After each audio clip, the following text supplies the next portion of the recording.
Wherever you go, whatever you do, throw a little at it. Omax, Vest and Briefs. Namaskar, Dosto. Prime Minister Modi, it was an honour for me to host you in the United Kingdom in July at Chequers, and I am so delighted to be making this return visit just a few short months later. And can I just extend my thanks to the very warm welcome that you and the whole country have extended to me as Prime Minister, to the whole delegation, and through us to the whole of the United Kingdom. It is very much appreciated, very much noticed. And it is an important statement as we stand here about our shared commitment to this special relationship, because we are building something here. We're creating a new, modern partnership focused on the future and on winning the opportunities that it offers, and we're doing it together. And that's why we struck the UK-India Comprehensive Economic and Trade Agreement in July, a breakthrough moment, years in the making, slashing tariffs, increasing access to each other's markets to drive growth and create jobs for our people, and making life better in both of our nations. And beyond the words on the page of the agreement is the spirit and the confidence that that has given to our two great countries to work even more closely together, something which we've seen evidence during the course of this visit here over the last 2 days. It is significant that we're meeting here in Mumbai as India's economic and financial capital, because India's growth story is remarkable. I want to congratulate the Prime Minister on his leadership, aiming to be the world's third largest economy by 2028. And your vision of veshithbharat is to completely developed country by 2047.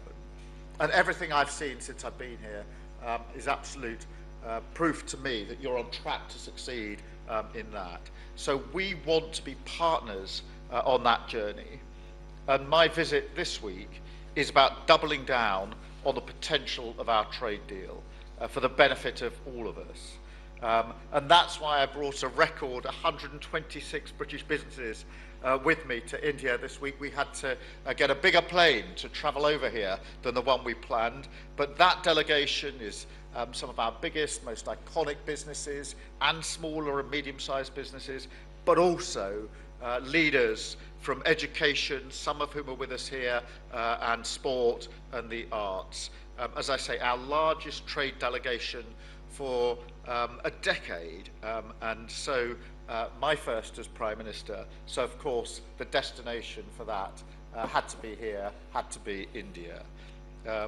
Later today, the Prime Minister and I will convene a renewed CEO forum, and that was much discussed yesterday as a direct channel for business. There was a real buzz in the room yesterday that this forum is going to have real life breathed into it to embody the agreement that we've already reached, to ensure that the deal does deliver the opportunities that we want to see. And we are committed to that. And when we leave India later on tonight, I expect that we will have secured major new investments, creating thousands of high-skilled jobs in the sectors of the future for both of our nations.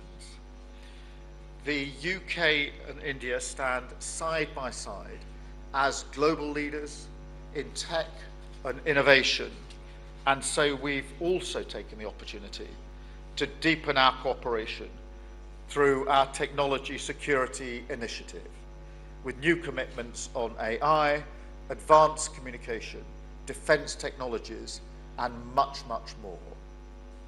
We're announcing a deal to make Bollywood films in the United Kingdom after a fantastic visit to the studio yesterday, and we're deepening our cooperation in education, as we've evidenced here on the film and with the people that we have in the room.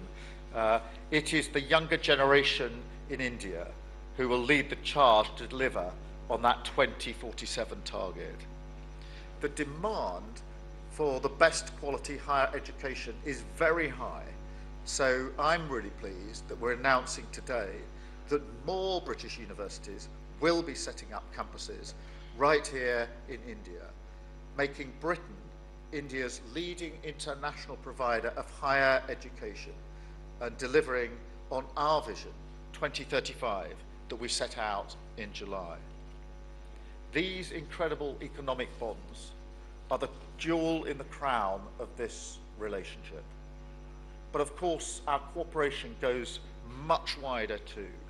And so we've had the opportunity to discuss issues of vital importance to global stability and security, including the situation in the Middle East. I strongly welcome the news that a deal has been reached on the first stage of the peace plan in Gaza. This is a moment of profound relief that we felt around the world, but particularly for the hostages, their families, and for the civilian population of Gaza, who have all endured unimaginable suffering over the last 2 years. I'm grateful for the tireless diplomatic efforts of Egypt, Qatar, Turkey, the United States, and many others in securing this crucial first step. This agreement must now be implemented in full, without delay, and be accompanied by the immediate lifting of all restrictions on life-saving humanitarian aid to Gaza. The UK will support these crucial immediate steps and the next stages of the talks to ensure the full implementation of the peace plan. The Prime Minister and I also discussed the need for a just and lasting peace in Ukraine, the need for stability and security in the Indo-Pacific, and the need to cooperate in critical areas like climate and energy, including breaking away from dependence on fossil fuels. India is a global player. We sit together in the Commonwealth, the G20, and we want to see India taking its rightful place on the UN Security Council too. So we're committed to strengthening our strategic partnership. And in fact, as already been mentioned, our carrier strike group is here in India right now, exercising with the Indian Navy, showing the strength of that relationship on defence and security, which we've discussed this morning. We want to take even further. And look, the whole thing, this particular partnership, goes much deeper, because in the end, it is about people. The human connections between India and the UK are unique, forming what Prime Minister Modi has called the living bridge between our two countries. A bridge between people, a bridge between hearts, and in that spirit, Prime Minister, I want to express my deepest sympathies to all the victims of the Air India crash earlier this year. A terrible day and a tragedy for both of our nations. And it showed, frankly, that we are family. And I am proud this week that we're taking this incredible partnership between our two nations and making it stronger than ever for working people on both sides of that bridge. Finally, I'd like to take this opportunity as we enter the festive period to wish the people of India joy and happiness and a very happy Diwali. Diwali ki shubh kam inai. Thank you.